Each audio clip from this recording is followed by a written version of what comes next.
get it. Mbijan raganyadi. Albaka. Mbaka important. Yo, nga transfer la sto. Ya transfer la. Ha, code nyinji. Okay. Person. Nsila ID soto. Sa soto.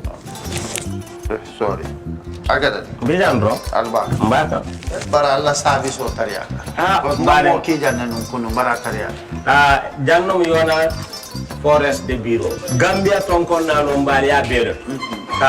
Birim koyna fo kato. Bari si kodo kino kato ni fo bolong blabe to. 56 branches mola sota Gambia jam. Ha? Gambia kono ani Gambia bantala bankol. Nka kodo kiya bere to. Kodo sifa fo falindiro fo nyaadi lafta memmen na kodi to poto nin kodi maraw. Jannam number 1 di nyonta. Andum fana nata anoda enterprise sotale. Wolam nyindi ko domorol fana kol fana be firale le dadi mani domorol ni fana beteat. Gambia dawda yalo ma fa kendol sotale je. Wo moyo diat ha. Apelenta ni baraka ni ma lafta nyelen kendol e bina. Yalo bukani la ko la baraka ba. Yalo ndel chosano lo. Abaraka.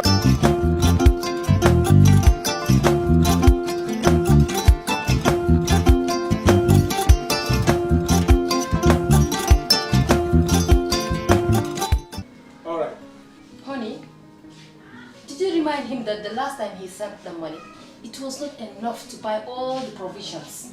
Oh, sorry, I forgot to tell him. Are you guys talking about money transfer to buy provisions? Yes. But Don't you know about Baluwo? Baluwo? What is Baluwo? Baluwo is a service that your son can use to send provisions directly to you guys from the shop. And you don't have to worry about the exchange rate. Tell me how Baluwo works. It's very simple. Just log on to baluwo.com and shop, or download the app on your phone. You can shop on the website or using the app to buy online basic products for your family and friends. With Baluwo, you decide what your money is spent on. Your money, your choice. Buy online products for your family and friends in the Gambia, Senegal, Nigeria or Mali. Baluwo, better than sending money. For the first time in the history of the Gambia Printing Publishing Corporation proudly introduces the Biliomatic exercise book printing machine.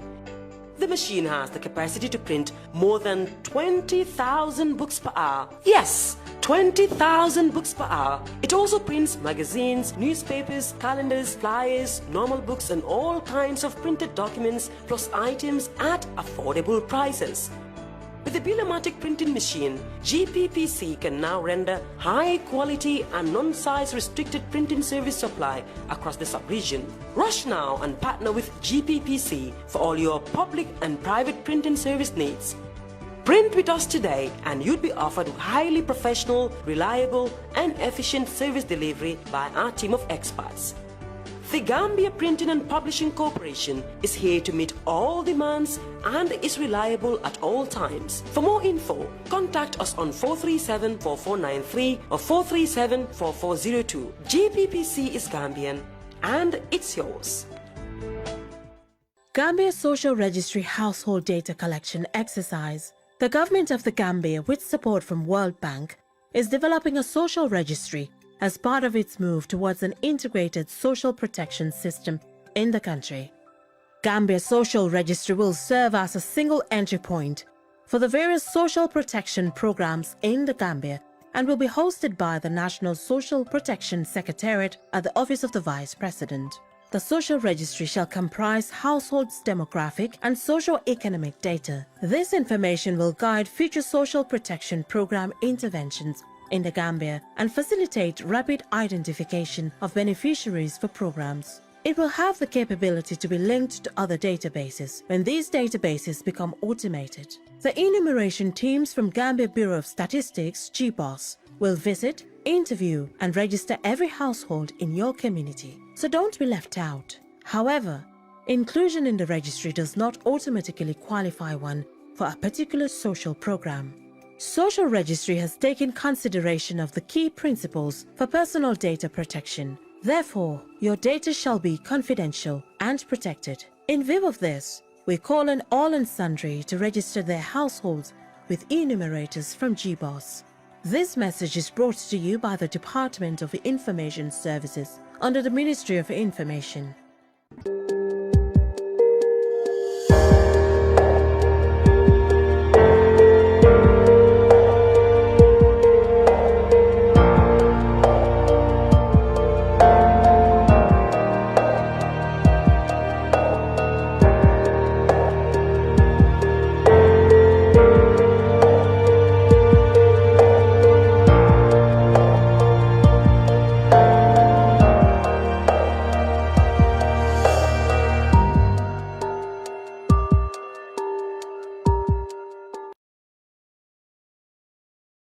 Brunch on Kerr Fatou Live. I am Lamin Cham, and this is our weekly look at current affairs. Yes, the events that have shaped the news in the past 7 days.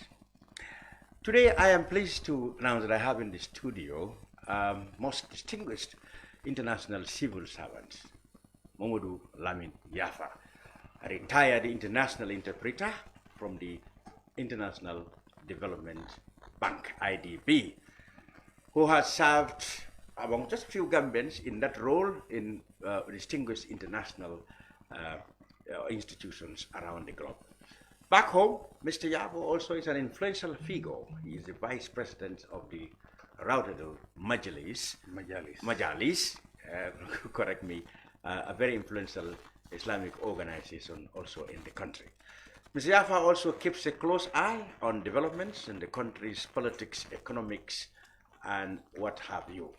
And in this 1.5 hour show, we will talk about his personal and professional experience, and of course, how they relate to present-day Gambia. Modou Lamin Yaffa, welcome to the brunch.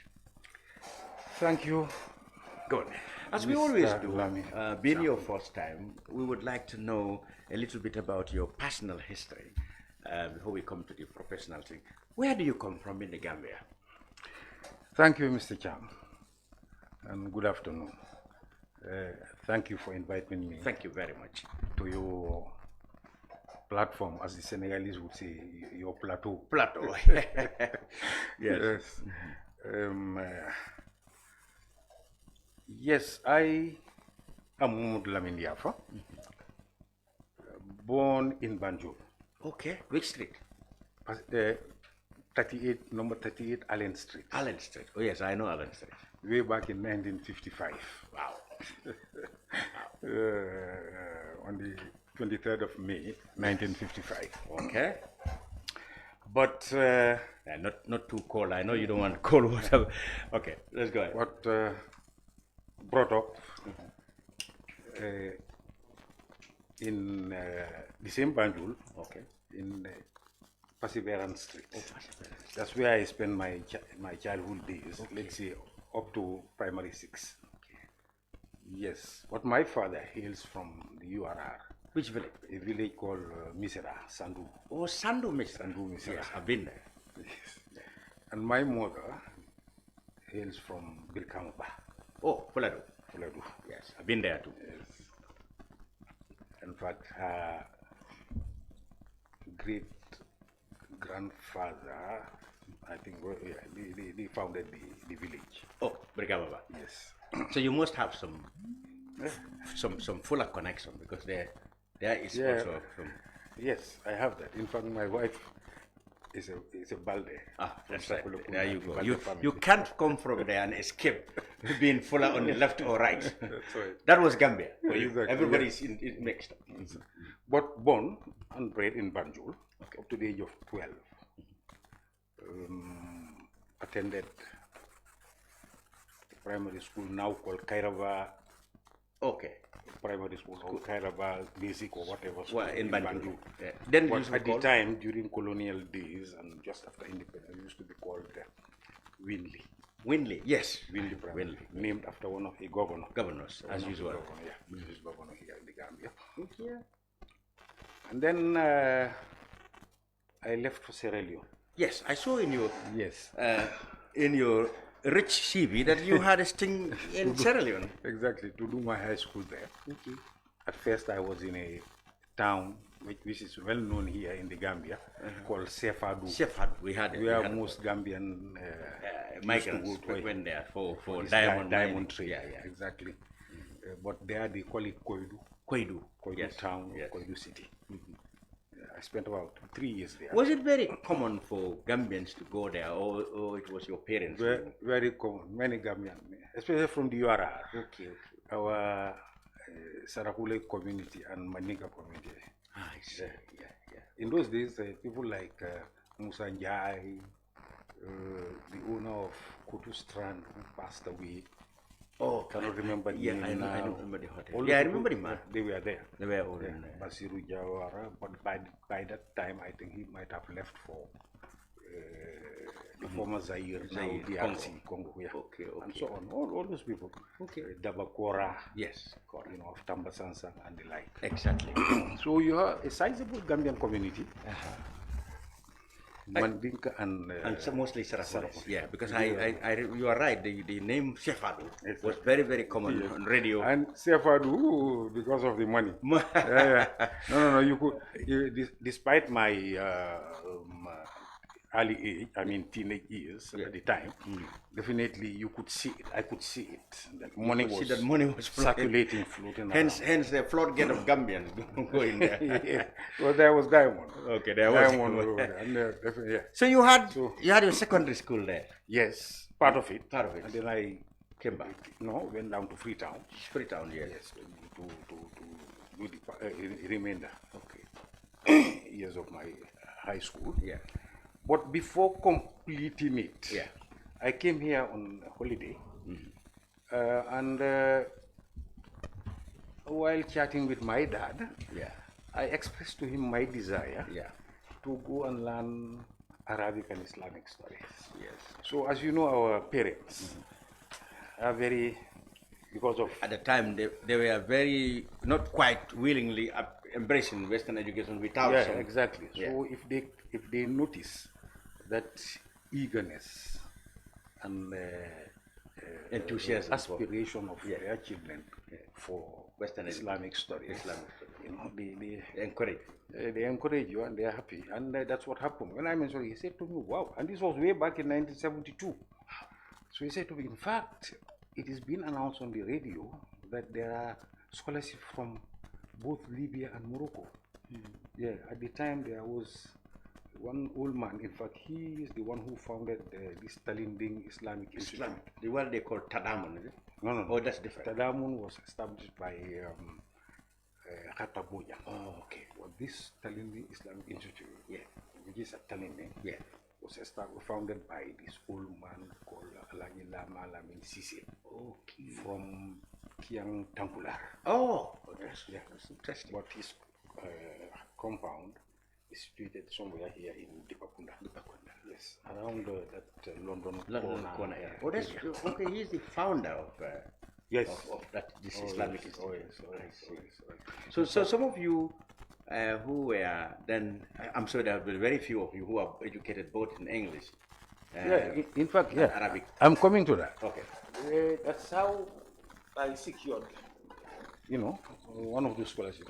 But to Morocco, instead of Saudi Libya. Okay. No, in those days, nobody used to go to Saudi. No. So Libya or Morocco? It was not a destination. I see. The destination of Islamic studies, for Gambians especially, and Africans in general in those days, that was in the 60s and the 70s, used to be North Africa. North Africa. Yes. Initially, let's say Mauritania. Yes. And then you have Morocco, and then Algeria, Tunisia, Egypt, Libya, and Egypt, especially because of Azhar University. Exactly.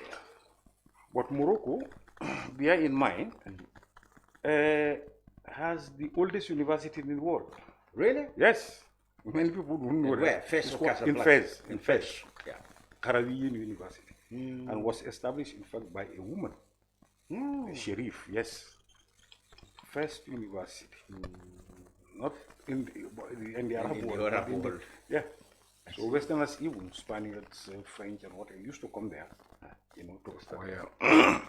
So you went to Morocco? In fact, yes, that's how I went to Morocco. Not knowing anything in Arabic, definitely. Yeah. But I thank God for making that choice, because definitely the educational system in Morocco was very, very good. Oh, yeah? Yes. And at the time, it was bilingual. I see. You have to do both together. English and Arabic. French and Arabic. French and Arabic. No, English. Yeah, in those days, French colony. Yeah, those non-speaking English countries. Even now, Morocco. Speak English. Even now, Morocco. I traveled through the airport in Casablanca, and even though I knew that people working in the airport all speak English, but very few was able to speak English. I speak Arabic or French. French, yeah. French. Now you have many people who speak English, but in those days, no. So I happened to see myself in such an academic, environment, and I made good use of it. Good use of it. So you graduated with a degree? No, it was a high school. It was high school education. Okay. So it means that I did 2 different high schools. One in English and one in Arabic. The Arabic one was more complete because it was from what we call here in those days, from 1 to upper 6. Okay. In the French system, they call it baccalaureate. It's 7 years. Yeah. 6 4. Yeah, solid secondary school education. Fantastic. So that's to say, you do all subjects. And our advantage there was that we went to a, call it traditional Islamic school, whereby with modernization in Morocco, you had to not only study Islamic subjects or disciplines, but also secular disciplines, like what we learn here like in science, our schools. Geography, history, maths, French, and everything. Yes, and what happened was most of the books for the secular subjects were all in French.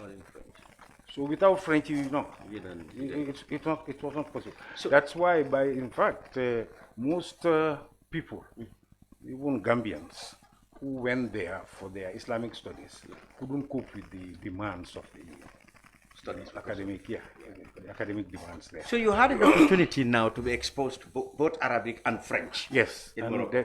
Definitely. So I'm beginning to have an idea how your future career began to be shaped. That was when, in fact, what was there and then that I opted for this translation and interpretation. Where did it start? It happened in 1974, when I was roughly just about, I think, 18 or 19 years. Okay. 1974. In the Gambia here? No, there. When I was there in Morocco, I went to Morocco at the age of 17. So I was in my teenage years. So the Non-Aligned Movement Summit was hosted by Algeria in 1974. Yes. That Ben Bella was alive? No, it wasn't Ben Bella, it was Ben Boumediene. Oh, Boumediene, yes. During the days of Boumediene.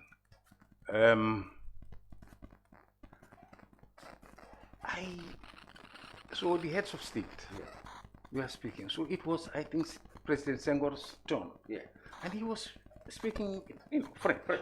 Of course. And I could hear the interpreter doing it into Arabic. For me, I mean, at the time I had no idea about interpretation. And at the same time, so this type of interpretation is called simultaneous interpretation. Yes.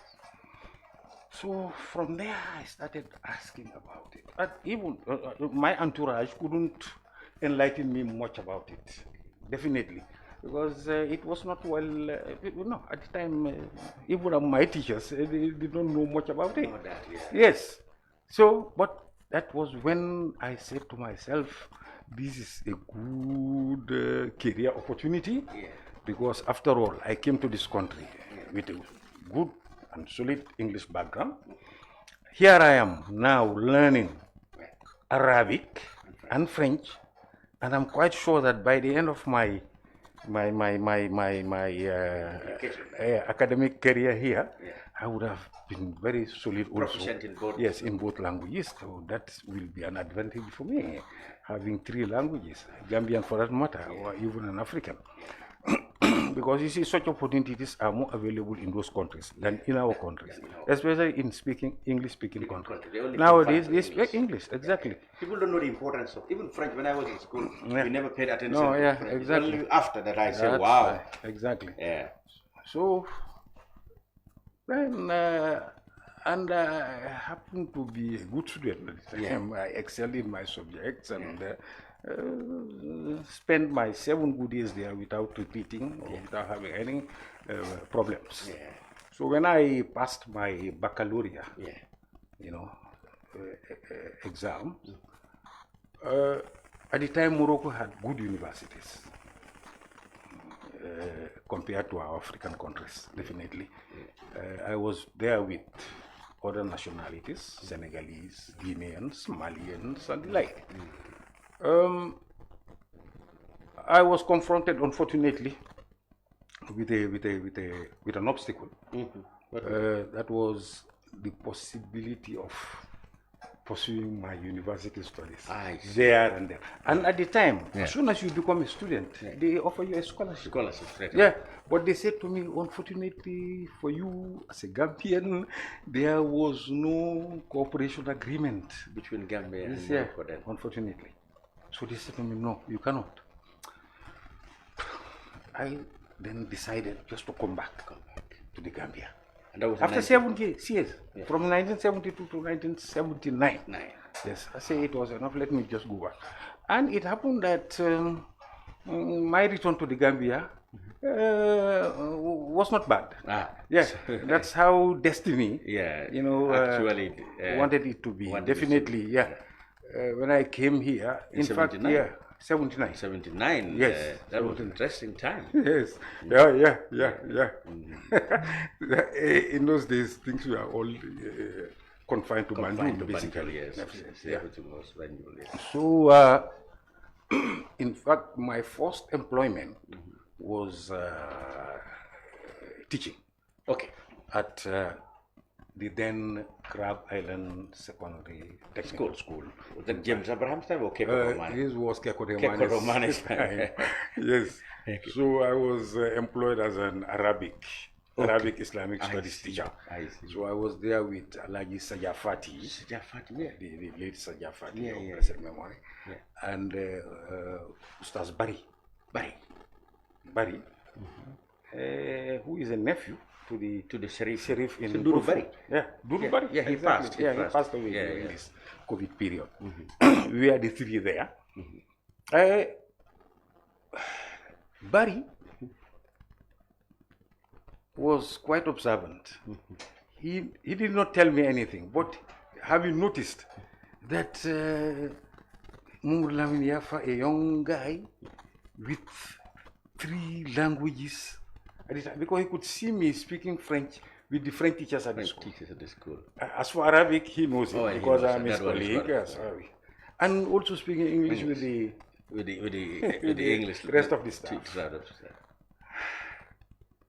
Unknowingly to me, he went to see the education officer for Arabic Islamic Studies at the time, one Ustaz Maska. That name is very familiar. Yes, Maska. They used to be 2. Oh, okay. Yeah, I know one in charge of the North. The one after which a school is named. Is that the one you talking about? Yeah, I think so. And the other one in charge of the South Bank. That was him, Maska, and Kata Bojan, before he left to run his own private school. So he went to that one to tell him, look, this vacancy you have at the Curriculum Development Center. Then the Curriculum Development was newly established. Yes. And the late Modou Lamin Sonko. Yes. Of Action Aid. Action Aid. Was there. Was the head. In fact, it was new. So they had to bring a UNICEF expert. To introduce that thing there. And he was the director designate to that man. I think the man was a Zambian. I see. Yes. So the Arabic Islamic Studies section was vacant. So that's how we decided to. I said because I had English and Arabic, so I was the right person to be there. So it was during that period that I noticed, first of all, at the time, definitely Arabic Islamic Studies, these studies were not considered much in our education system. Even now they're struggling. Yes, exactly. You find it very difficult to fit in. Yes. So through my interaction with people and so on, I discovered that the upper 6 students, those who used to do French in those days, and then after graduation would go to France or Dakar University to continue studies in French. I noticed that my French was better than Even theirs. better than theirs. My spoken and also Written, my they are all written. better than theirs. That's, it was a sort of a catharsis for me to discover my worth. Yeah, I say, so that's how good I am. Yeah. So why then stick to this Arabic whatever thing that has no, no monetary no response. future in this country Okay.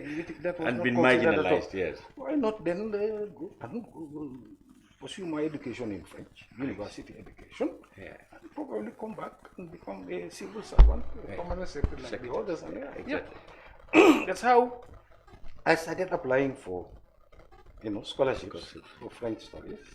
Whenever they advertised. I see. So the first one was for France, but it happened that in those days they used to send people to Dakar to do their proficiency course in French for 1 year or 2, and then they would go to France.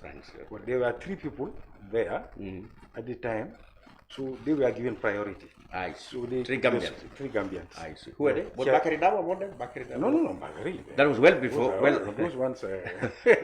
Well before you. Yes, it was Cherno Jallo. He used to be at the foreign ministry. He's now with the UN in Zaire. Oh yes, I remember that one. And Sen, who used to be in the gendarmerie, and then with the NIA. Should have like Sen.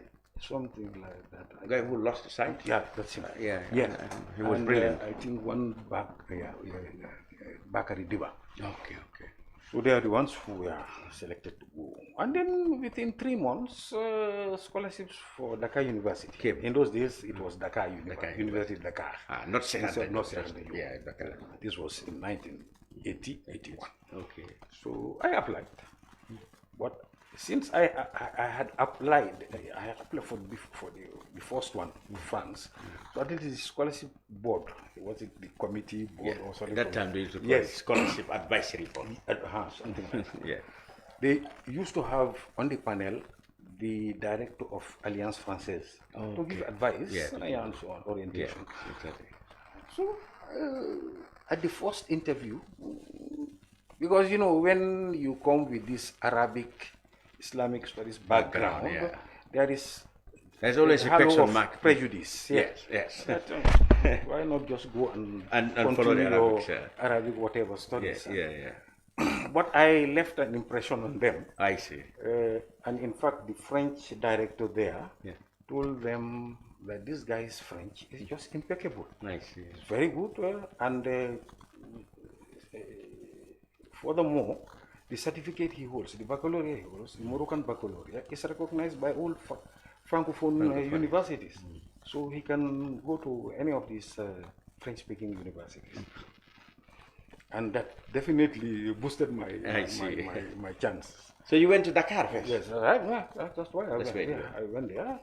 And it happened that, in fact, the Gambians I went with, we were a good number. Who are they now? Do you remember anyone? Yes,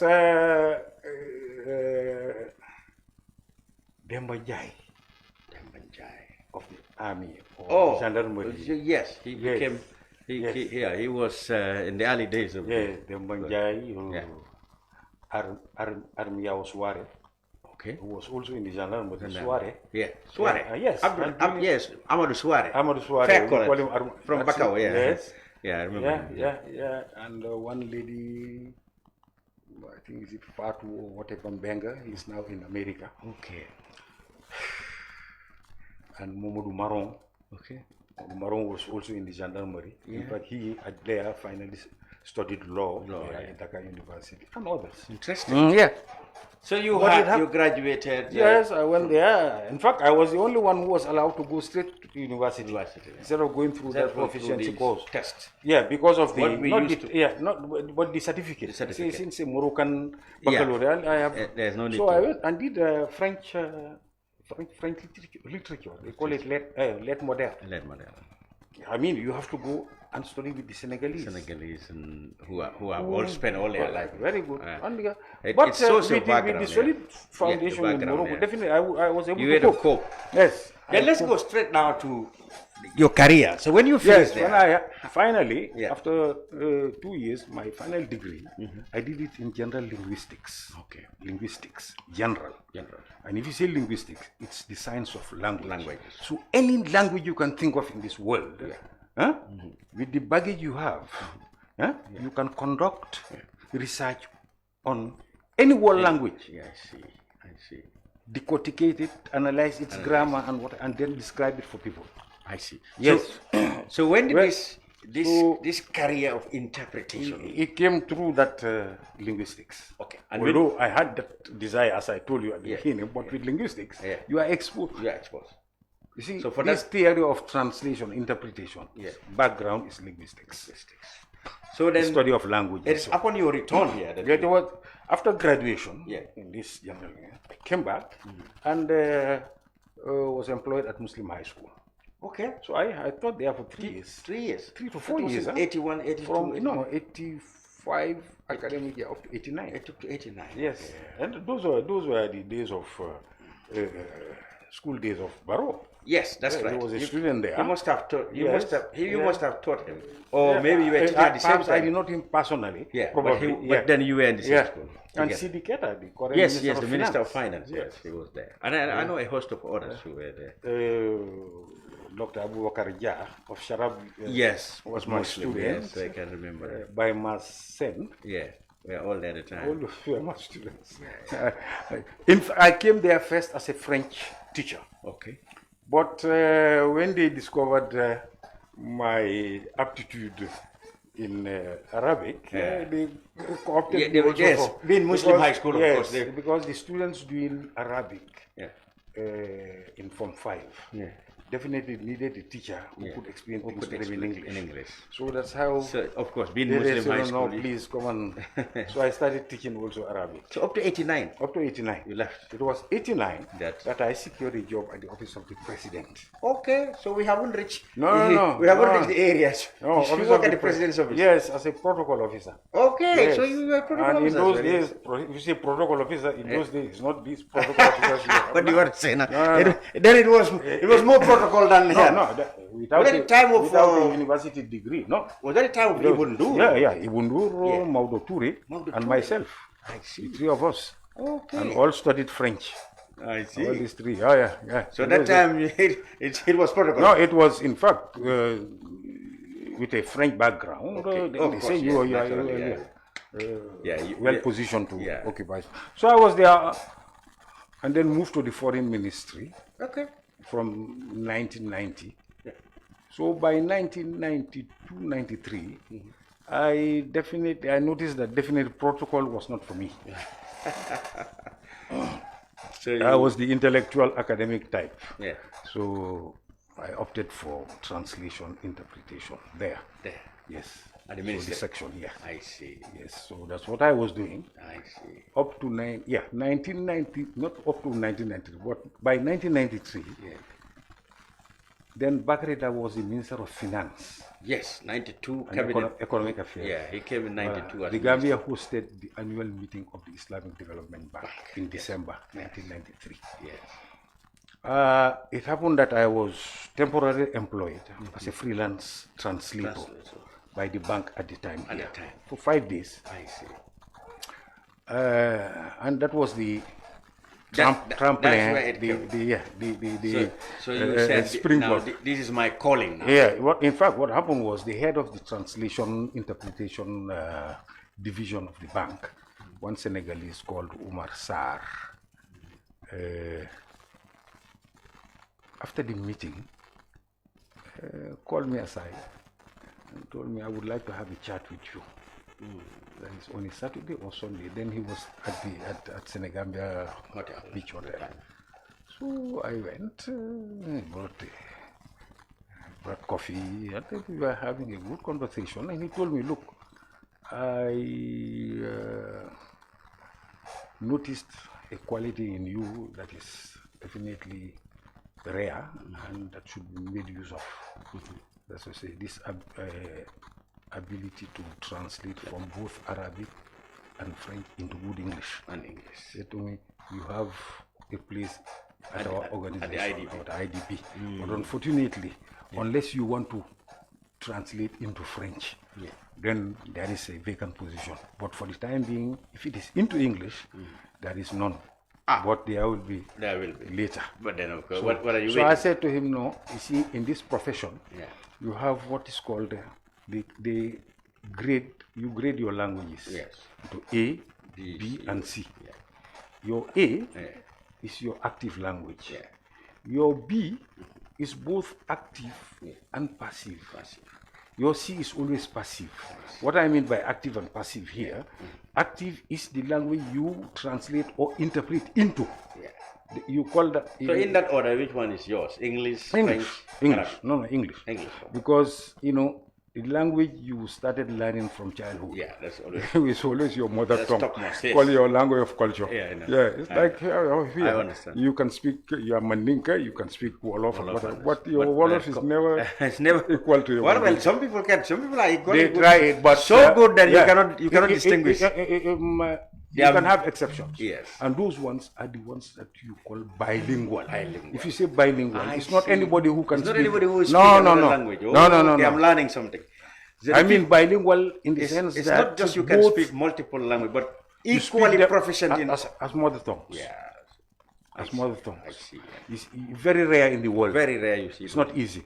For example, if it comes to English and French, you can easily find such people in Canada. Yeah, because of Quebec, or maybe French-speaking Quebec. Maybe Cameroon in Central Africa. Yeah, somehow, but you know, there, as you know, well, first of all, we call our countries Anglophone, but we have our local language. Oh yeah, definitely. But over there, they have over there, English and for French. them, yes, they were born in. Yes, yeah, you are right. You see, like that singer, Canadian singer, Celine Dion. Perhaps you know her. Celine Dion. Yes, she's from Quebec. She's Quebec, francophone. But you see the way she's. So that one is bilingual. Even their current prime minister. Yes, Trudeau. He's from Quebec, French speaking. Yeah. He speaks fluent French. Very good Yeah, English. and so those ones you can see bilingual. I see. So it's not just anybody who can speak French and English and shit. So then began your long career in IDB. Yes, that's how by 1998. Yeah. You know, this thing started in 93. Yeah. So by 1998, I was contacted. Yeah. In those days, there was no email. Yes, that's what I remember. So mobile phone, you nothing. were called or written to? No, okay. How do you call it? Telegram. Registered mail. Registered in those mail, days. yes. You need to they go to bring the you a post slip. office. Yeah, you go to the take post to the post office and sign I opened it and found forms. Yeah. Application forms. It was sent by this man, this Umar Sar. Yeah. I filled them and then he said to me, go to Dakar and apply for an Umrah visa to Saudi Arabia. Yeah. And to attend an interview. So they are based in Saudi? Still now. Up to now. So you with the OIC and both the OIC and the IDB. Yeah. So you finally got the job and moved to Saudi in 1998. 1998. And become now full-fledged international interpreter. So the interpretation I'm now practicing, I acquired it through on-the-job training. Although with my, as I told you, background in linguistics, it helped me a great deal. But being in an institution where you do only translation and interpretation day in, day out, that's the type of orientation and training I received. I see. Yes. So you spent... I spent 19 Gregorian, 19 years based on the Gregorian calendar, but 20 years based on the Hijra calendar, or the Hijra Muslim calendar. 20 good years as an interpreter at IDB. Yes, and quite a marvelous experience. That should be. And translate. And where did the job took you all these years? Are you always in Saudi or wherever you have meetings? But attending meetings and all conferences, many places, because the IDB hosts its annual meeting every year. Every 3 years, it holds it in Jeddah at the headquarters. But all the other 2 years, it's abroad. You know, I'm curious to know, because you didn't mention anything dealing with economics or financial terms in your career. Yet IDB is something about bank. Exactly. How do you then understand or interpret financial techniques? I'm curious to know. It's a development bank, just like the World Bank. But they still deal with figures. I'm sure they are with figures and like the African Development Bank. Yes. And being an interpreter, you are You are privy to. Absolutely. Because we are the ones who cover all board meetings and any other meeting that takes place at the bank. So you are always on top so of. So there is nothing that you don't know. I see. The terminology, whatever, whether it's economic, legal, engineering, civil engineering, electrical engineering, everything. And that's the advantage of this profession. Until now, yes, I cover meetings where they discuss, for example, competition. Competition. This you have what they call ERCA, the ECOWAS Regional Competition Authority. About competition, fair competition. Just like we have our national one here. Trade and so on. Competition. Yeah. In fact, I should cover a meeting from the 28th to the 1st of November. Oh, okay. You know about that. That's about that. And, other meetings, whatever, scientific meetings. There was a meeting on veterinary. Exactly. You know. So now, science I would like to and know so on, other things. So people like you, and there must have been a few Gambians like you in this field, interpretation. Yes. How is it now in the Gambia? Do you still have a cadre of people enthusiastic and have been trained in interpretation to become international? You have them. Like There are not many.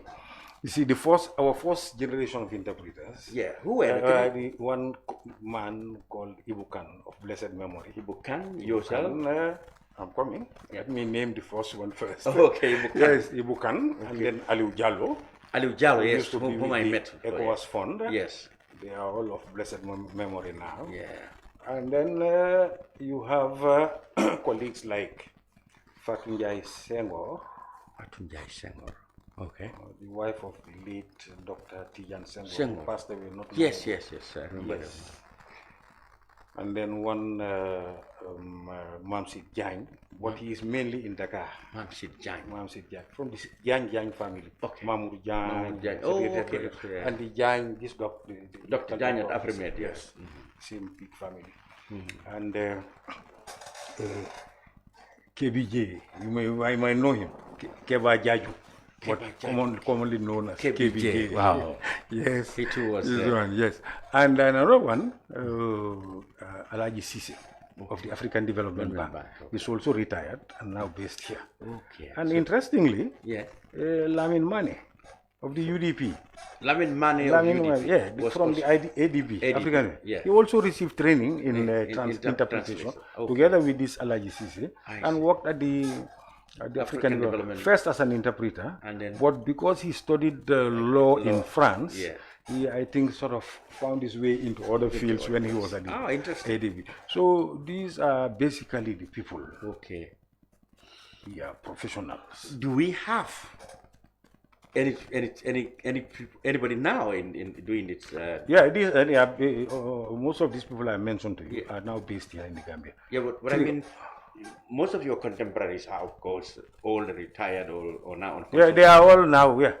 But do you have, like at the Ministry of, whether at the moment, to your knowledge, Ministry of Foreign Affairs or any other place in the civil service where interpretation? Unfortunately, they don't have trained people. So there is no institution that actually teaches that. There are, but people don't opt for it. Or no, even locally in the country, no. Yeah, no. Yeah, there is nothing. No, there used to be one in. So are we not oversighting? It is, and there is need for it, especially for Arabic. Okay. In fact, it's not only French and English, but you have also Arabic and English. Do you know that I am the only Gambian who can do it professionally? Arabic, English. Interpretation, conference interpretation. Okay. Is that normal? It is not. That's what I'm trying to say. How much can we gain from experiences like you? I mean, when you have to advise whether this is going to be Ministry of Foreign Affairs or Ministry of Education, you know, for the Gambia to produce people like yourself, where should we start? I'll give them advice. Where do we start? Anybody who has the background, has good English and good Arabic, like these Arabic students who have English, the standard should be very good, because here you are dealing with interpretation. Speaking the language at that high level with fluency. Yeah. That is both English and Arabic. So if the person has a degree, I can give advice, even can start coaching the person here before he or she secures a scholarship. There is a very good training program, master's training program at Legon University. Yeah, initiated by West African interpreters, professional interpreters here. There used to be one in Dakar at under this university, Gaston Berger. But they've suspended it. But they've trained up a good number. They suspended for it. It was in fact sponsored by La Francophonie. They were sponsoring our French section at the university. Yes. I see. So it's for their information. Let them know that Arabic is also there. I see. It's part of the program. French Arabic, English Arabic. But if not, you have to go to Western countries like England, France, and it's expensive. It's expensive. Or you go to an Arabic-speaking country. Algeria has one. Egypt also has a very good one to do it. I always encourage these Arabic students to come have a chat with me. I explain it to them and so on.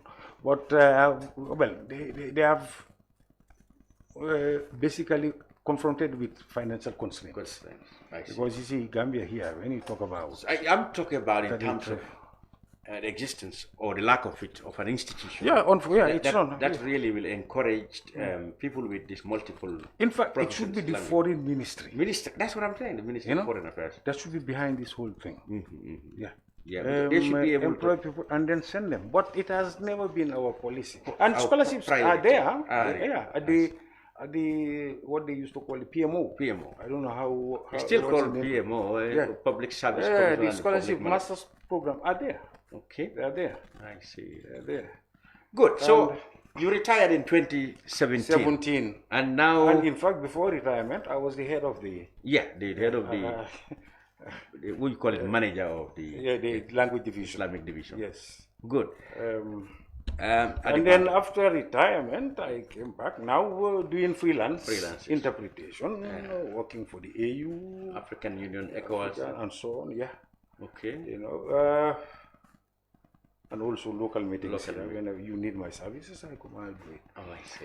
But at the same time, I'm also involved in religious activities because of my religious background. Because what I forgot to mention to you, in Morocco, the type of education we received, it's, as I told you at the beginning, it was not only you have all these religious subjects. We studied all of them for 7 good years.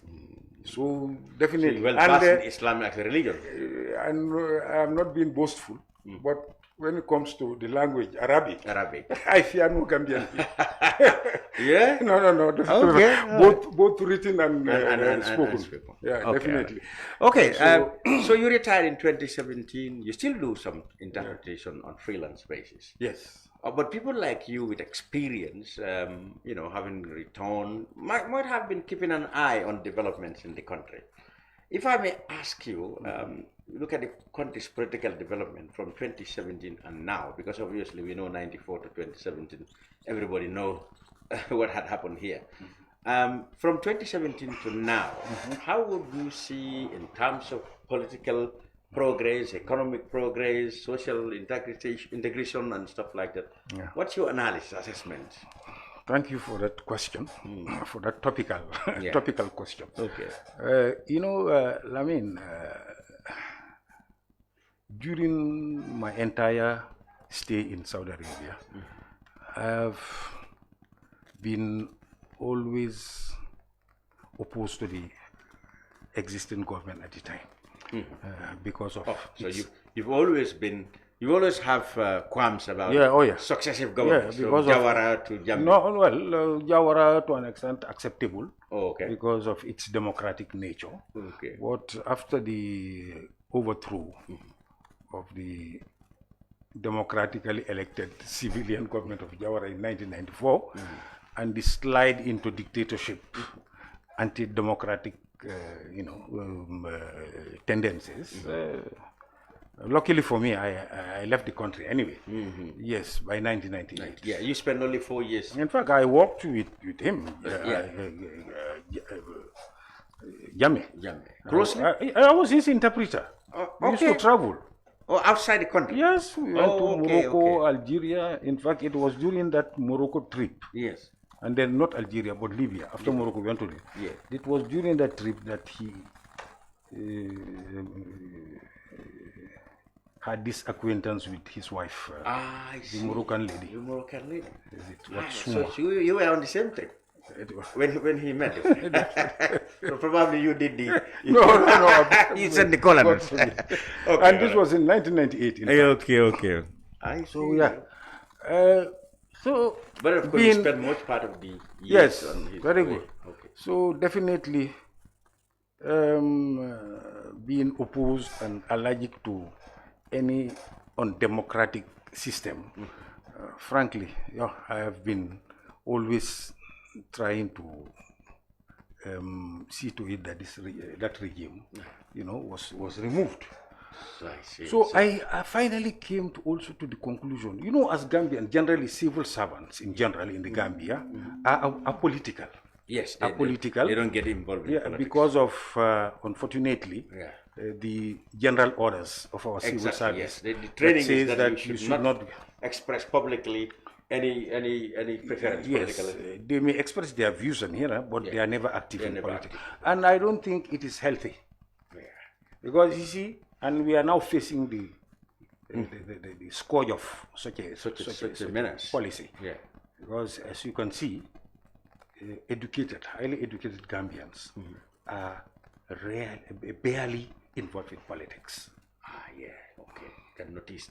No. You see, me, I follow the political debate right now going on in Senegal.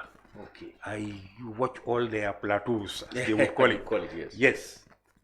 Feeling Dakar, Senegal, Senegal, anywhere. Yes, everywhere. Seneweb. And the panel discussions that take place on those plateaus, definitely, on those platforms. They are people with substance. No. High quality. So you want to say that, but unlike there, intellectuals and knowledgeable people don't take part in debates? No, unfortunately. So we leave it to charlatans and people who are not knowledgeable on the issues. So that's affecting us. It's affecting the quality of our political debate, even political engagement. Why do you think educated people in the Gambia don't take the lead? You have, first of all, this policy, this GO, General Orders. Oh, it's a hindrance. Senegal. I remember Abdoulaye Bachili was head of statistics in the government, and he was opposition leader. But before he was at the university. He was at the university. He was a lecturer when I was as a student. Yes. Bachili. Exactly. No, you are talking about when you say statistics, not Bachili. No, that is Sawane. He was the statistics department. So when you hear that people cannot do politics when they are in the civil service also? A very dynamic young member of PASTEF. You might have come across him in these panels, panel discussions. One Ngagne Touré, Ngagne Demba Touré. I had the name, yes. He's a greffier, equivalent to, let's say, a registrar. In the university? No, at the Minister of Justice. Ministry of Justice, okay. You can imagine. And he's in the opposition? Right, active. So the law allows it. The law allows it? It allows it. Here, the law, there should be, legislation should change. So that frankly. So that people can be free definitely to take part in the discourse of their politics, and they won't risk being sacked or... That's right. Yeah, okay. I see. There is nothing wrong about it. I see your point. And go to America, this is what happens there. Yes, America, yes. All these guys you see now, Blinken and others, they are civil servants. They were civil servants. They rose through the ranks. Through the ranks. So with political experience and engagement also in politics, they also play an active role in their parties. In the absence of such a legislation, allowing intellectuals to take part, the intellectuals will be now, will now be withdrawn. It's a big hindrance. And then, people who come to fill their places are people who doesn't know them. Exactly. So they just, spectators. I see. Because they are mindful. I see. They could lose my job. As simple as that. And as you know, the major employer in the country is the government. government. Yeah. Was this It's a big handicap. Was It's this a a deliberate policy by Jawara or the colonialists? Jawara inheriting the colonial policy so that he can silence intellectuals? Well, perhaps I wouldn't blame the colonialists in those days, Okay, because at the time there was basically no politics in those days. But Jawara's government said. But yeah, Jawara. They should have noticed that this is. That's right. This is a measure to. For him, probably he might have thought that civil servants' involvement in politics, that's the mindset at the time, definitely. But frankly, it has been there now. But we can see the negative consequences, the adverse effects of that. I think we have to put an end to it. So you can be a civil servant. And doing your job properly, but when it comes to politics, you have your affiliation. You should be able to express your why not? freely. Why not? Why not? I see. And that's a major problem here. For example, go to Senegalese. I will not say all the parliamentarians, but the majority of them are university graduates. Absolutely. So that's why the quality of debate there is of high quality. Yeah. I see. As I told you also, they are plateaus. Yes. You can see. Now they do everything in Wolof. The contributions. Although the Wolof is blended with French, a lot of French, but academic French, legal terms here and there, political, but very interesting. Very interesting. You cannot participate in those panels without being educated. No, of that level, it cannot be. It just cannot be. Unlike here, when you have people who have basically no knowledge in anything. I'm very sorry when I was some of your kacha and whatever. Something has to be done. Something has to be done. Yeah, I can see. So you've been following the. Okay, let's talk about 2017 and now. Yeah, and then I said, look, when I go back to the Gambia, definitely I have to be involved. And the party that has always been my party of choice is the UDP. Yes, I was coming there. You have been well, if it's not publicly known, but suspected to be a UDP sympathizer. Sympathizer, militant also, because I have a membership card. Yes, and I make my contributions and the like. But people often say that if you are intellectuals and you hold a party card, sometimes you are biased towards one opinion or the other. So, well, I don't know what those who use such an expression, what they mean by bias. They will mean, for example, that okay, you may have very good expertise for the country to draw from, but it will always have a political twist to decide you believe. But it's normal because you just have to, definitely, because you see, to effect change in any country, it has to be done through politics. And if that should be the case, you have to be a militant of a party. Exactly. This is what obtains in all countries. Yes. You cannot run away from it. Okay. You cannot be struggling and fighting for political change without doing it through a political party, a well-established political party. Even if, let's say, you are an independent whatever candidate, definitely you have to affiliate yourself with one political ideology. Whatever. Yes. And you see, there is also something very, very interesting that I would like to share with the Gambian public. Is the fact that those who claim to be, let's say, independent or come as independent candidates to be president and the like, or even independent parliamentarians. Look, there is no country that can depart on a good footing of development and progress if it doesn't have a party with a vision towards such a goal. What I mean by that, a party should have a very clear vision of development whenever it comes to power. Strategies, strategic development and the like. Such visions cannot be developed by civil servants. Unfortunately, this is what you have in the Gambia. This is the trend that has obtained in this country since our independence to date. All policies, orientation, whatever economic policies, whatever developmental policies are left to civil servants, which is not proper. A civil servant is basically a pen pusher. He's just there to deal with files, issues, and the like. Daily routine. It is political strategists, visionaires, who are always in the background and struggling within the party that craft policies for the party to have its political orientation. If you don't have that, how can you?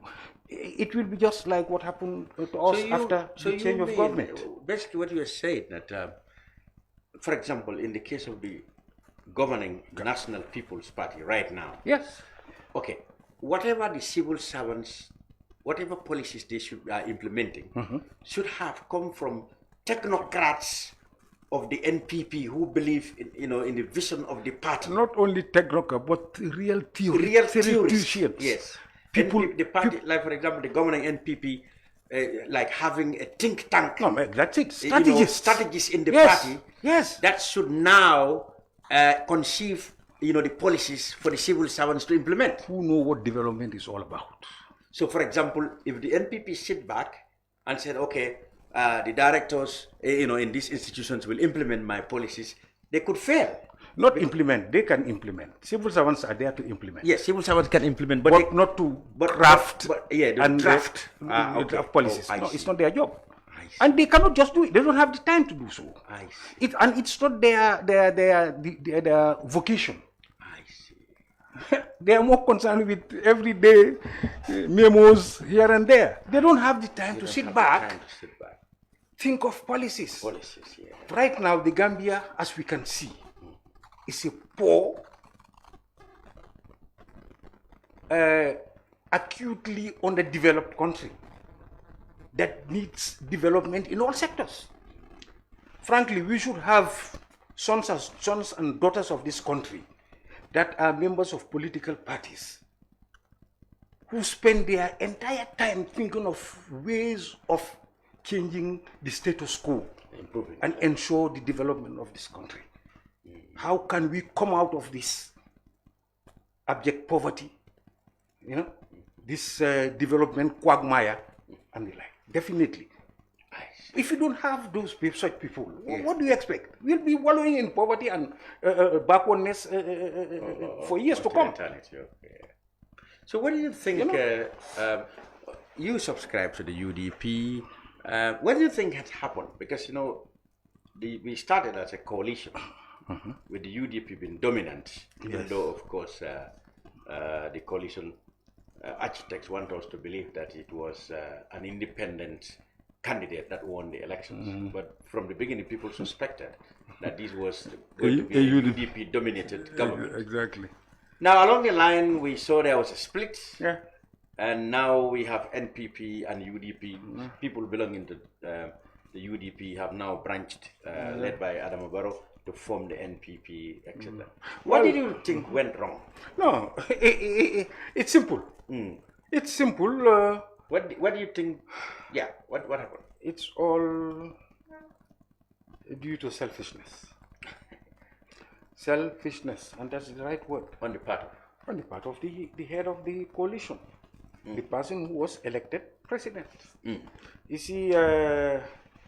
But when I just said it was also partly to blame is the UDP leadership who did not want to support one of them who had already won the big prize.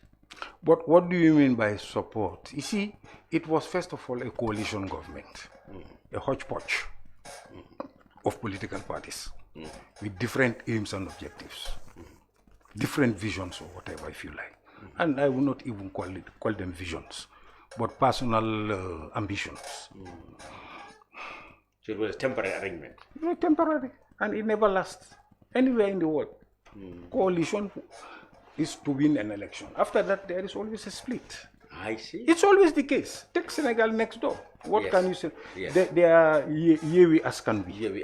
They did very well in their last but they are tearing parliamentary elections. But now what is going on? They're tearing. Khalifa Saleh has gone away, been expelled. And And so on. Exactly. Sonko is in prison. No, it never lasts. It never lasts. Even the Beno, Bokayakar, or whatever, Yeah. that has now lasted for years. Yeah. It's just because of... Yeah, because I see even when Macky Sall's choice is not... But now you can see. Yeah. But they were all quiet at the time because everyone's... everyone's pockets position, lined.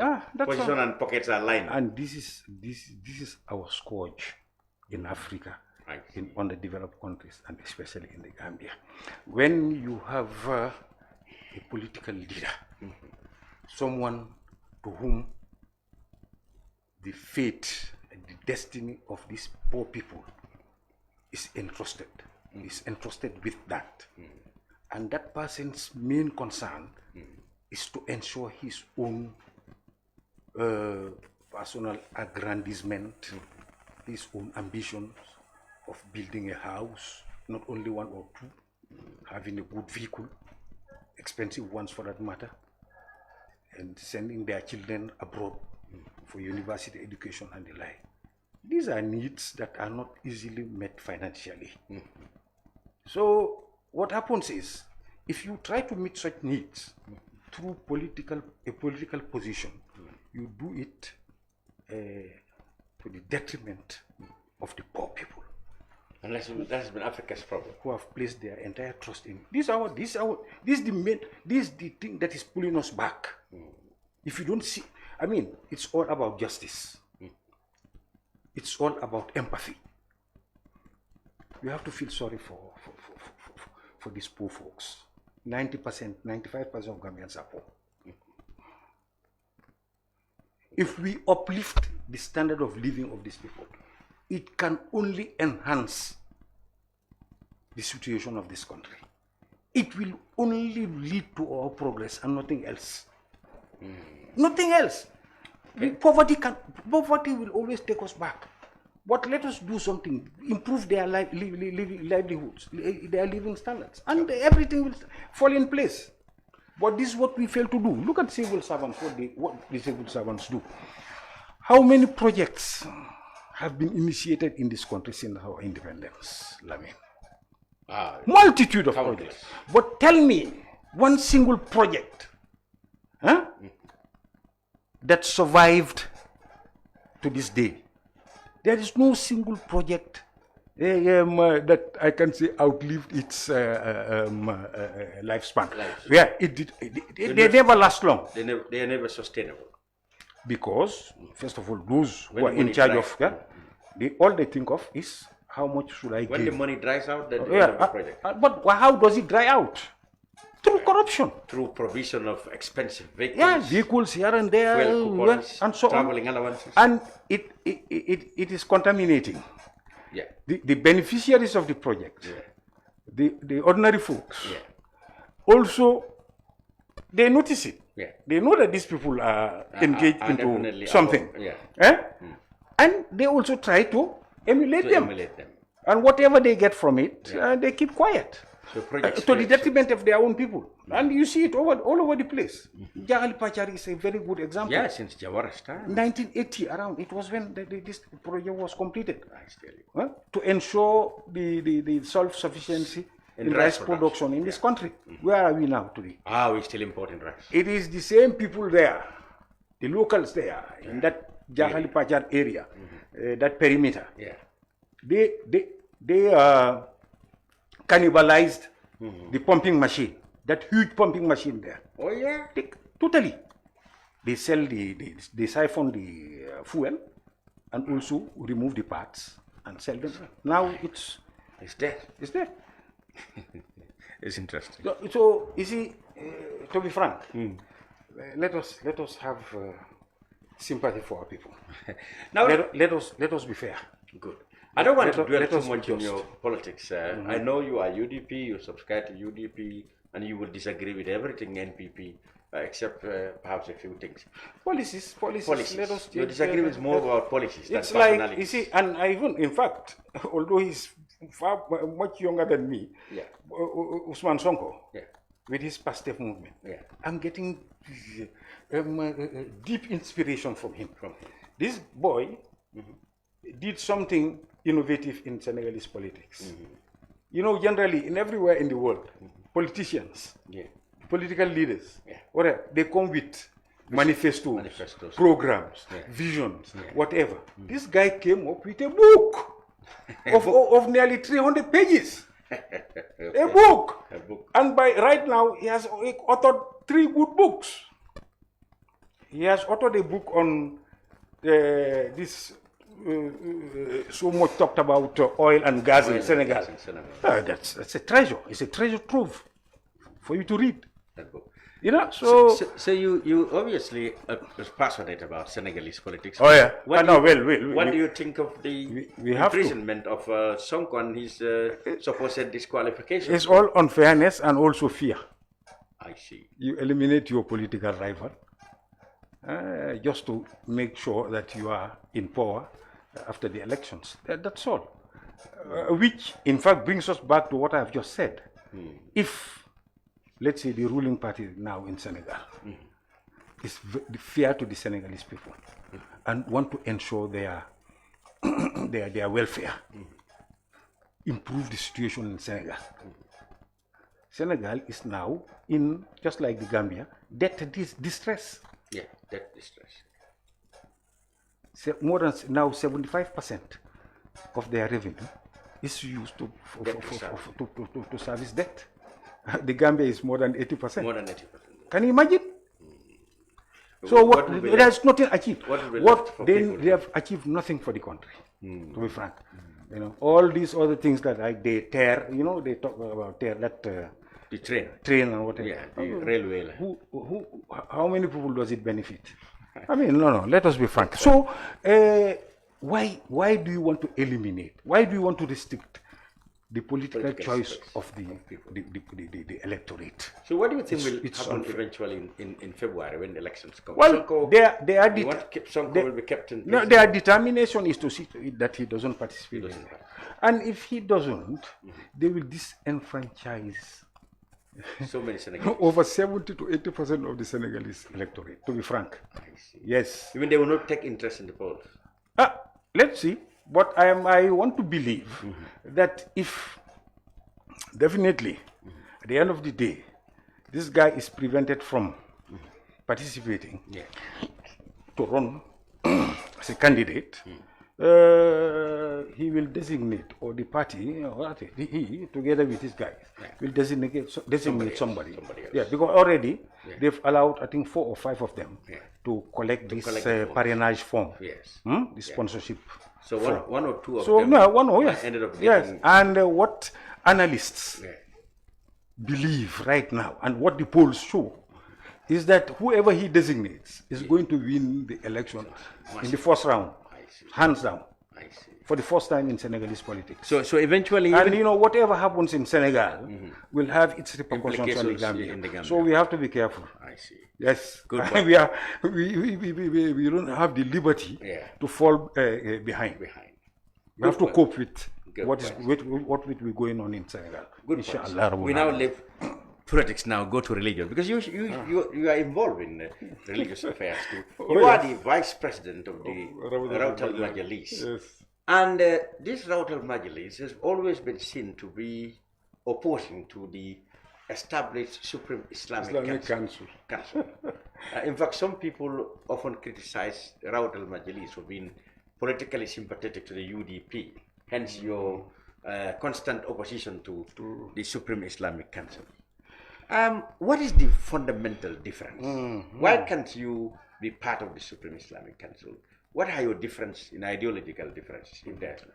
Well, thank you also for that question. You see, Lamin, the name Rawat al-Majlis says it all. What is the meaning of that? It means, call it the nursery or the garden of Majalis. That's traditional religious schools. Exactly. And you know, when you say Majlis in our Mandinka or Wolof language or Fula, it's our traditional schools. I see. The Karantal. The Daras. Yes, where you learn to memorize the Quran, and also they teach you our basic Islamic books of the Maliki school of jurisprudence in Islam. You know, you have 4 schools in our Sunni Islam. Malikiya, Shafi'iyya, Hanbaliyya, and Hanafiyya. So the whole of West Africa, up to Egypt, Sudan, all these countries are of Maliki obedience. Yeah. Shafi'iyya, it's part of Egypt, some parts of Egypt, and also Somalia, Ethiopia, down to Yemen, and the others. The whole of basically South Asia, Pakistan, India, Bangladesh, and the central former Soviet republics, Kazakhstan, Azerbaijan, all those, if they are not Shia, if they are Sunni, are of Hanafiya. In fact, they are the majority. I see. So, what happened is, religious education in this country and in the Senegambia region has always been promoted, established and promoted by these majalis. Our forefathers, our teachers, our karamos, they teach you according to their own traditional way. Although it needs improvement, and we should help them to improve the curriculum, the teaching methods and the like, but not to fight them. It happened that those who went to the Arab world, and not all of them, I was there. Yeah, you were. I was part of them. Absolutely. And I know. In the 60s, 70s, all Gambians who went to the Arab world to study did not go to Saudi Arabia. They went to Mauritania, Morocco, Algeria, Libya, Egypt, and so on. They came back. Those people, instead, they are the ones who introduced these madrasas, schools, modern way of teaching. Because this is the way you learn in the in the Arabic-speaking countries. That's the type of education we did. We used to sit on chairs and desks, and then the teacher stands in front of us on blackboard and teach us these Islamic studies, subjects, fiqh, usul al-fiqh, tafsir, hadith, and so on. So modern way of teaching. You go, they give you homework to do, you go, and then they give you test exams and so on. That's it, you pass it. Just like the way you pass your maths exams, French exam, whatever. So this modern teaching method, it's okay, it's good. People came back. People like Alaji Bandin Drame, Alaji Hatabuja. They introduced it here. Yes. My mentor, I mentioned to you, Modou Lamin Yaffa, he did not go, but at least he was inspired. He introduced it, and it became a success. But what happened is, over the years, by the mid-80s, early 90s, up to now, Saudi Arabia, because of the oil boom, also established Islamic universities, but mainly one that is in Medina. They call it the Islamic University of Medina. That's where all these people went to, basically. Very few went to, let's say, Makkah. Makkah, the one in Umul Qura, is not an Islamic university. It's a normal university where they teach everything, even medicine, but also Islamic studies, whatever discipline. Yes, but that other one, it's only for Islamic studies. So people started going. First, they give you scholarships. So money. So financially, you are okay. Every year, they give you a ticket to go back to your country for holiday. They even allow you to take a wife along and stay with her. So those are things that are very attractive. So that's how people started going there. A generation of people like Modou Lamin Fatou, Jibril Kujabi, and even Usman Jah and others. It's where they studied. But it happened that in that university, Basi, the students end up being indoctrinated. Indoctrinated in what sense? You see, the Islam, for example, we have here. You see, don't be fooled. Islam is not monolithic. Mark that word, monolithic. That is to say, just one trend, one brand of Islam, one strand of Islam. No, it doesn't exist. That's why you have these four madhabs, these 4 schools of jurisprudence. And initially, there were more than 12. But the others disappeared. So now we are left with 4, that is within our Sunni Islam, not Shia. Shia have their own, they call it Jafariya. Yeah. You know, over there, what they have, well, they imposed. Because before Saudi Arabia was established, in this Makkah, Jeddah area, Medina area, there used to be Shafi'i and Malikiya. Yes, and also Sufism, but I'll get into that. But these people came from the east. They invaded them. Just after this First World War, around 1920, they unified the whole area and established what is now called the Kingdom of Saudi Arabia. Okay. When was that? This was an alliance between a religious body and a political entity. That is the House of Saud, the King Abdul and his, plus they call them Al Sheikh. They used to belong, and they still belong, to the Hanbali school of jurisprudence. Okay, but let me complete. A lot of history and theory, but what I actually wanted to know is there a way for the two sides, the Majalis and Islamic, to come together? Yes. I mean, so that there can be only there is a way. Yeah. But you see, the problem is, the reason, you see, Majalis has never been established, was not established to antagonize anybody. But why are they always in disagreement? I tell you. When, for example, the Supreme Islamic said, tomorrow is prayers. Now, when you come and tell me, that the type of Islam that our forefathers bequeathed to us is not good. I see. And not only the Madhab Maliki, but also Sufism.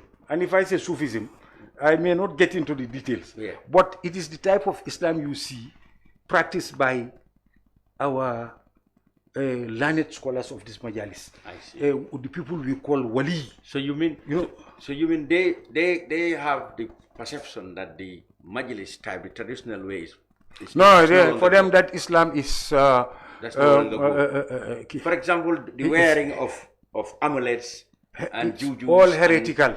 That's all. But the juju or amulet or whatever, it depends what type of amulet or grigri, as you call it, or whatever. As long as it carries Allah's name or the Quran, there's nothing wrong with that. It was done during the days of the Prophet.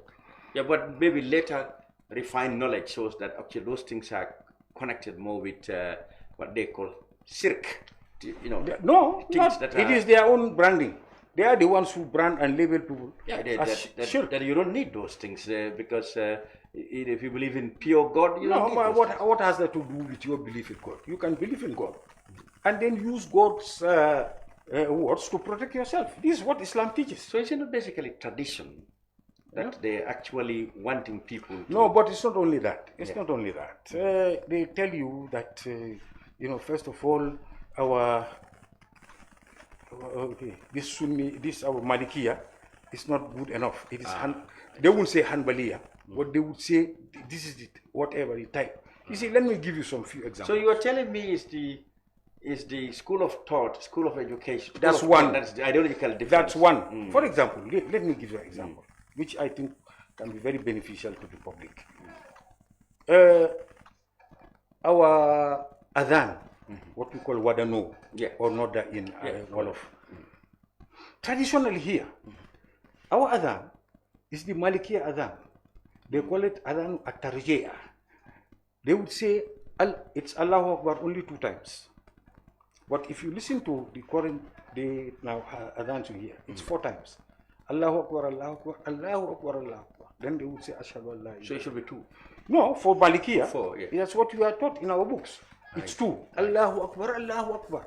And then they will say in a low voice, the guy, the adhan guy or person will say, Ashhadu an la ilaha illallah, Ashhadu an la ilaha illallah, Ashhadu anna Muhammadan Rasulullah, Ashhadu anna Muhammadan Rasulullah. Ashhadu an la ilaha. Then he raised his voice again. Raise his voice. You barely hear that type of adhan nowadays. So, and that's the proper one? I would not say proper. Oh, it's one of them. It's one of them. But the one we inherited from our forefathers, our ancestors, is the one I've just mentioned. Is the best? No, I would not say that. Oh, okay. No, I would not say What that. is You see, these madhabs are all equal. Equal. They are equal. Okay. But don't come and bring me another madhab to impose it on me. It will create chaos, confusion, and that's what we are going through now. Okay. So You how see, do we solve this? that is one. But the most important thing also is Sufism. And if I say Sufism, it is the path that you follow. It is not simple Islam, ordinary average Islam of the 5 daily prayers and Ramadan and whatever. No! Extra. Extra. And real extra. And this is what we see our scholars in this majalis. This is what they do. To a point where those around them sees all the ascriptions and qualities of a waliullah. Okay. You know, that is to say, they pray more than the whole night. Now, I won't say the whole night, but a good chunk of the night. They spend it in prayer. They read the Quran. They don't fast only Ramadan. They fast Mondays and Thursdays and here and there and so on. They give out charity and they teach and they are God-fearing. You see, when you are along that path, it's a special thing. And those are things you don't learn in school. You have to get a guide. Who shows you the start. For you also to go. He takes you along. For you also to reach Allah. Kafuta alama. But then, so when you come and tell me that that type of practice is heretical, it's not Islam. You are creating problem. This you can see now the difference. Unfortunately, I'm not saying all the members of the Supreme Council are like that, but there was a time when it was dominated by them, and until now, this word yes. Like even somebody like, I'm sorry to mention his name, Abdullah Fatou, you can hear the type of Islam he explains and whatever. I wouldn't like. Yeah, I'm sorry for mentioning the name. Into that. It is but my concern is raising, and because your background, because you are from Majalis, and my intention is to see how. Not from the Majlis, but that's what I defend. Anyway. How the two can be. Because if people here, we have always, one Muslim, one religion, having factions. Yes, we have always been advocating for dialogue. Let us sit and discuss these issues. There is a problem also, the way the council, the bureau, is the way it is set up, the way it is elected or selected. It's not democratic. We told them, look, you have over 1,700 villages in the Gambia, and you have imams in those villages, sometimes even more than one imam.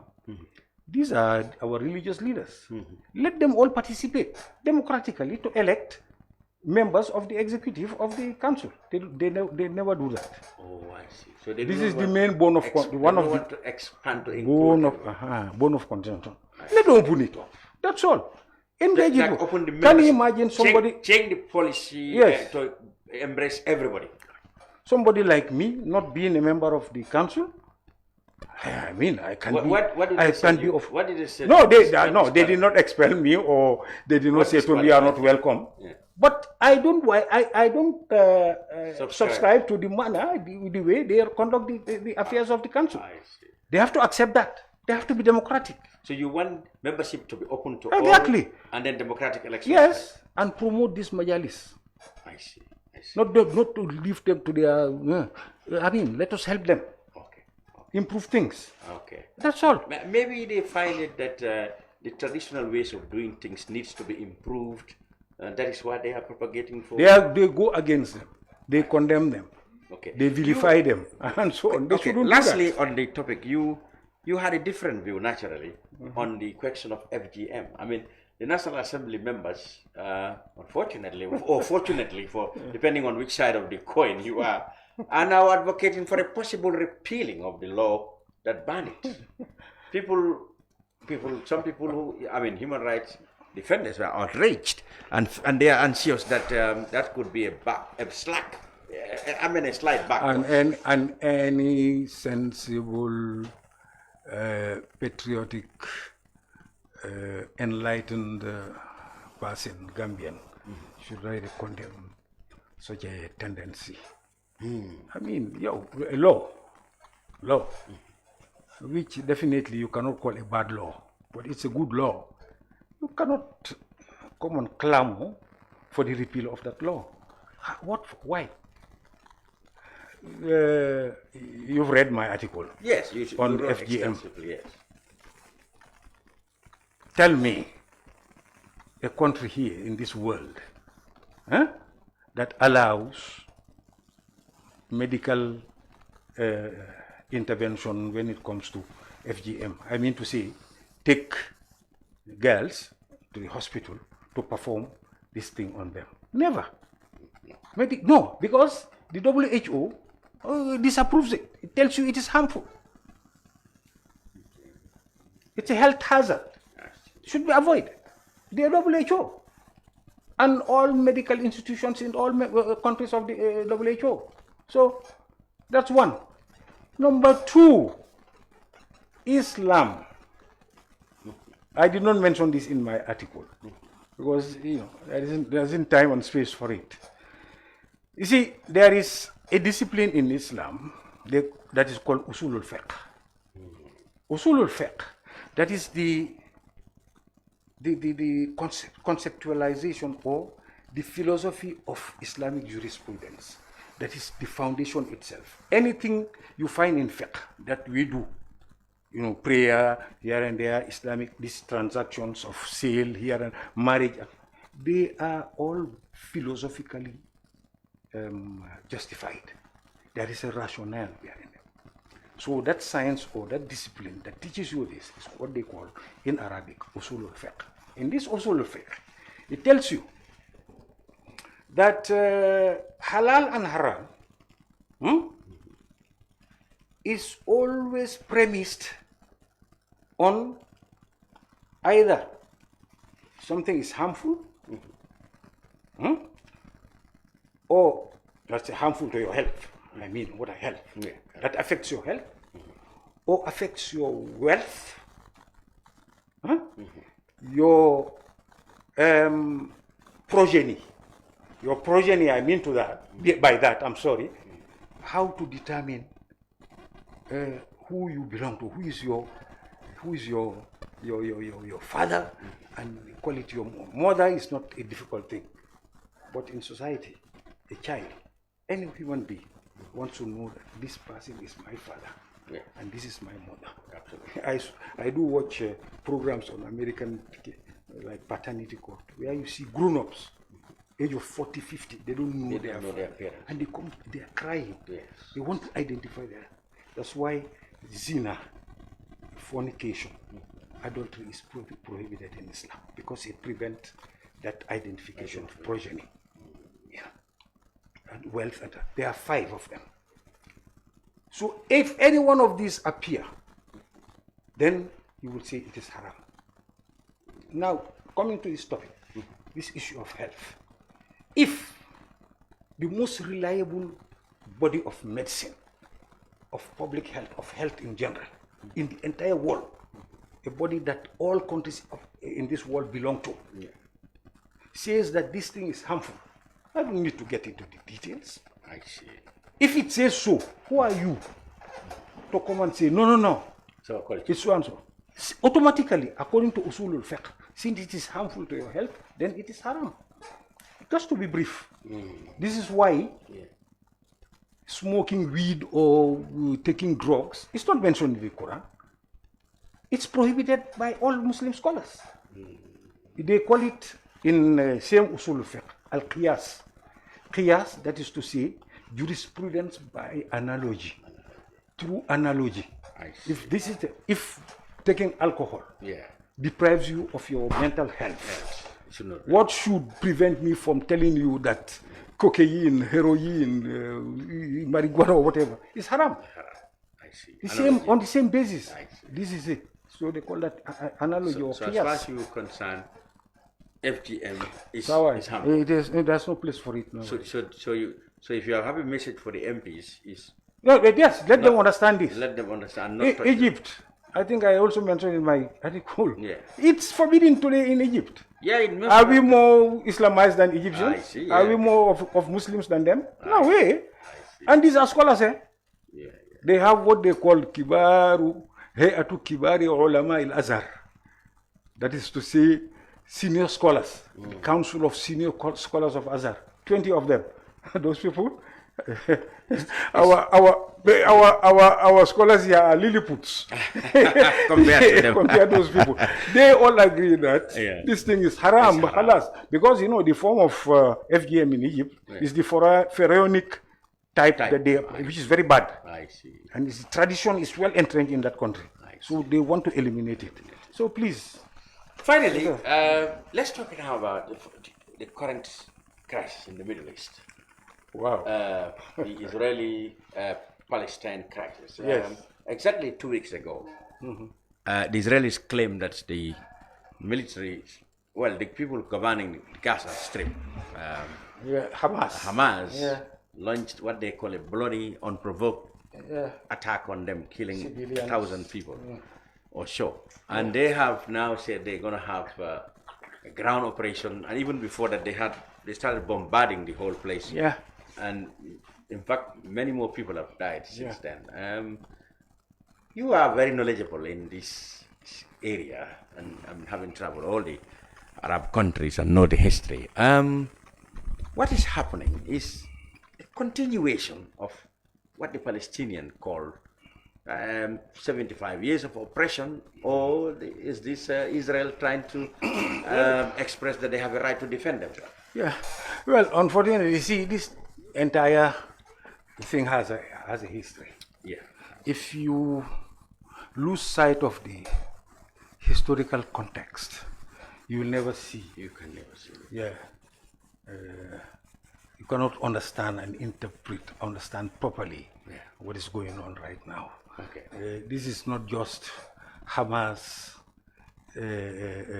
attacking a group of civilians, or call it committing an act of terror, if you like, because that's what it is, to be frank, on civilians, which is to be condemned. Yeah. It's not just that. We all know that that part of Israel today that is called the West Bank and Gaza is what is termed in UN jargon as occupied territories. Occupied. So colonization.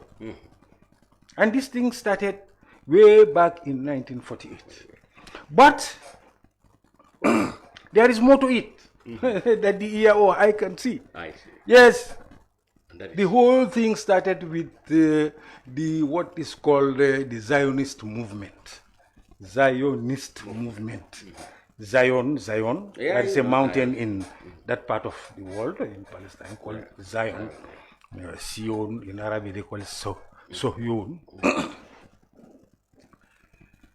That movement, you know, before the First World War, before the establishment of the League of Nations, after the First World War, that part of the Arab world, the Middle East, was occupied and managed, run, administered by at the time that used to be called the Ottoman Empire. Yeah. The capital used to be in Istanbul, in Turkey.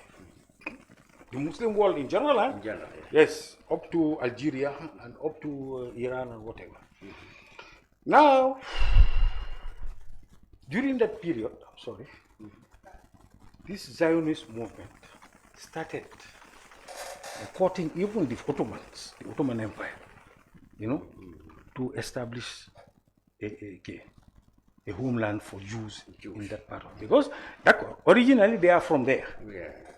But in history, what they call diaspora, it's a Jewish term. It's a Jewish term. Yeah, the diaspora, that is to say those who are dispersed, the Jewish people dispersed everywhere in the world.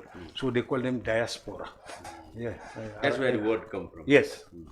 They call them ashatat in Arabic. That's a dispersion. This whole problem, the Jewish problem, it is the West Europeans that created it through discrimination, through apartheid. The Jews in their countries. There was no Western country where Jews, the Jewish community, and even Arab countries. Huge Jewish population. For example, Morocco, that I know very well. There are synagogues in Tetouan, Fez, any Moroccan city you go to, I'm sorry. And they tell you that this particular neighborhood is called Milah. It's originally a Jewish neighborhood. So you have advisors in the Moroccan government, Jews. Yeah. In fact, by the way, when you see these family names, Ben. Generally, Ben Souda, Ben Jaloun, Ben Ali, probably, and especially in Morocco, they are all of Jewish origin. You know? Yeah, initially of Jewish origin. Ben Shakroun and the like. Because of the discrimination that these people endured and suffered in Western countries, European countries. Yeah. Especially in the Second World War. Before that, no, I'm talking about since the 15th, 16th century. Okay. In Spain. Yeah. Huh? They used to apply what they call Inquisition on Jews, and also on Muslims when they took over that part of Spain called Andalusia. So Jews suffered generally. Yeah. So as a result, they started thinking of having their own homeland so that they can move there to avoid this discrimination that they suffer in these countries. That's how this movement started. They tried during the Ottoman Empire. The Ottomans didn't agree, they don't accept the idea. But finally, the British, after the First World War, with the establishment of the League of Nations, and you know, they were given mandate to occupy what is now called Palestine and Jordan. The French occupied what is now called Lebanon and Syria through mandate. So then the British facilitated it. They used to have a foreign minister at the time called Balfour. So he came up with a declaration called the Balfour Declaration in 1917. That is to say, to allow Jews to go and settle in Palestine. In those days, Palestine. It was not Israel. Palestine, and settle there. And before that, do you know the population? The Jewish population in Palestine before 1917? Only 450,000. 2.2 or 3% of the population. All the others are Arabic-speaking people. They facilitated it and encouraged it. It was their policy. They wanted the Jews to leave. So let them come. The British created all this. They created, but not with the support of the League of Nations and all other European countries. Yes. So this thing whole started. Now, can you imagine other people coming to our country, occupy it, and then marginalize us? This is what happened. This is the bitterness that these people are harboring up to this day. So they have the right to do so. So what are you to make of these? All the efforts that have been done to have them to create two nations. Well, anyway, it all started, first of all, in 1948, after the establishment of the United Nations, after the Second World War. The Arabs, because they were guerrilla, there was guerrilla warfare and so on. So finally, there was always civil strife and civil war in Palestine itself between the Arabs and the Jews. So the United Nations intervened and they said, now let this place be partitioned. And the Arab refused. At the time. And there was war. And they were defeated. In 1967. Yes, Egypt, Syria, and I think Jordan. Defeated. And Second War, 1967, defeated. Series of defeat. And 1974, another one, you won't call that defeat, say, and then and so on. So, and the fear is that there might be another one, especially if things like this happen. But unfortunately, Israel is emboldened in its occupation policies by the United States. Because if international law says that these are occupied territories, these people should leave. And you don't do anything about it to tell that small brother to leave, to apply to abide by international law, but you instead encourage that little brother with arms. Israel is, I think, the fourth or fifth most powerful army in the world. In the world, and with a robust intelligence. That's it. Well, so it's all definitely so finally, injustice. Finally, you are happy with the position of the Gambia government. Yeah. They came out on the Palestine. Yeah, no. Well, yeah, I'm happy, and they should, because it will be in line with the OIC's policies. Because OIC, in fact, was established mainly because of this Palestine issue. Question. Yeah. You know, in 1967, if I can remember, there was an arson attack on the Masjid al-Aqsa in Jerusalem, in Quds. It was after that the king of Morocco came up with this idea. Hey, we have to establish an organization that brings us together. That's King Hassan Day? Hassan II. Hassan II. Yes. That's how this thing was established, I think, in 1973. Yeah, I see. Yes. I think we quite on the Jawara, Gambia was very prominent. It's all. This is all. To be frank, Westerners are used to colonization, domination, hegemony. It's all that they've implanted this country in the Arab world. The Arab world, right in the middle. Dominate. But is it not also the division of the Arab world that leads to it? I mean, sometimes you hear, in fact, as recent as 1 week or so before this incident, Saudi Arabia suggesting that they beginning talks to normalize relations. It brings me back to what I said about our countries, our economies here in Africa and in the Gambia in particular. Name me any Arab country that has a democratically elected government. That's very difficult. That's another elephant in the room when you talk about it. Even where it has been attempted somehow successfully. Right now, it is being thwarted. Absolutely. That is Tunisia. After the Arab Spring. The current president, Kai Said, is doing whatever he likes. He's even they have against a problem. Africa. They have a problem with democracy. Frankly speaking. Yes. And you don't blame the leadership, because after all, leadership doesn't fall from the sky or from any other planet. It's the people who become leaders. But automatically. And then the people they support them. That's not right. all of them, but those who decide to fight against them democratically. And the West will not say they are undemocratic. They won't condemn stop dealing with them. They accept that they are undemocratic. But they don't stop dealing with them. Economics. That's all, economics. All right. So,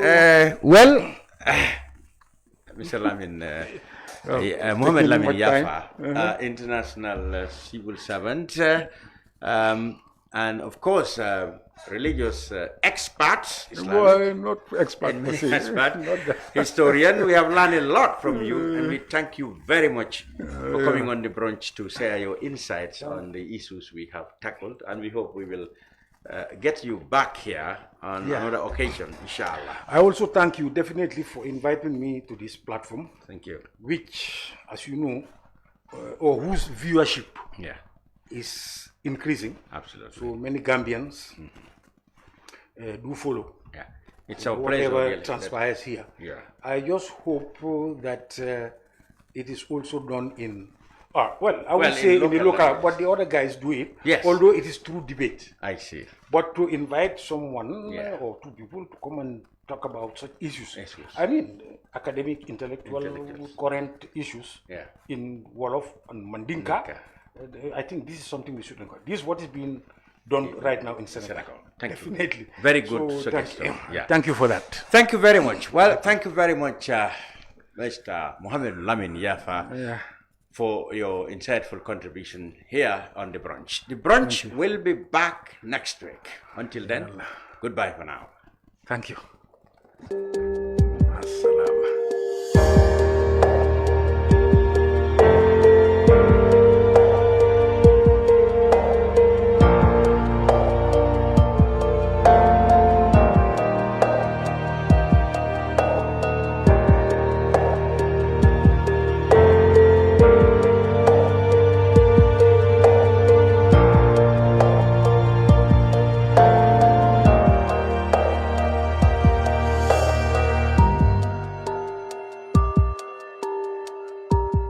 We live in a day and age where technology is creating a world without borders, filled with unlimited potential to improve the lives of the people around us. Innovarex Global Health ushers in a new way of leveling the playing field with increased access to quality healthcare services delivered at your doorstep. Our qualified professionals are equipped with state-of-the-art point-of-care testing technology to conduct tests such as kidney function, liver function, electrolyte tests, body composition, hemoglobin, A1C, and many more services with the highest efficiency in delivering results. The addition to our flagship Wellness on Wheels, more fondly known as WOW Delivery Service, brings the entire clinical experience full circle.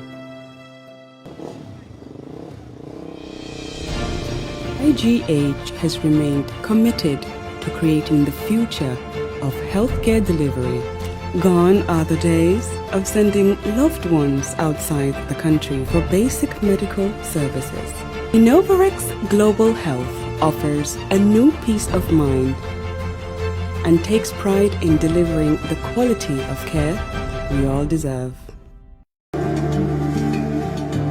Islamic microfinance is becoming an increasingly popular mechanism for poverty alleviation, especially for developing countries around the world. This microfinance service adheres to the principles of Islam as a form of social responsibility. Yona Islamic Microfinance is the Islamic microfinance of choice in the Gambia, trustworthy and reliable. At Yona Islamic Microfinance, we provide savings products, current accounts, financing products in conformity with Islam. In addition, Yona Islamic Microfinance also offers local and international remittances, takaful fund, management of zakat, management of awqaf, trading and investment, and building of strategic partnerships to bring financial services to the doorstep of the poor with donor projects, madrasas, youth organizations, women groups, and farmer organizations. Make a choice with Yona Islamic Microfinance today. For more information on Yona Islamic Microfinance, call 377-2151 or 9832-151 or visit Yona head office at Tipa Garage, Bakote, or visit any Yona branch located countrywide near you.